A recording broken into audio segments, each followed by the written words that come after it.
Представьте себе, что вы в лесу и попали под дождь. Ситуация типичная для осени.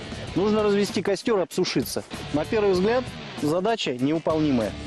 Но на самом деле справиться с ней может каждый. Выберите место для костра. Оно должно быть максимально защищено от ветра. Итак, дрова совсем мокрые. Но даже палки, с которых ручьями стекает вода, могут внутри оставаться сухими.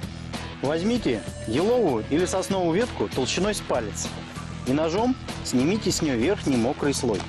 Сделайте на палке надрезы, чтобы получилось подобие кисточки. Необходимо настругать несколько заготовок и таким же образом подготовить более толстые дрова. Сложите их шалашиком и запалите огонь снизу. Видите, костер прекрасно горит.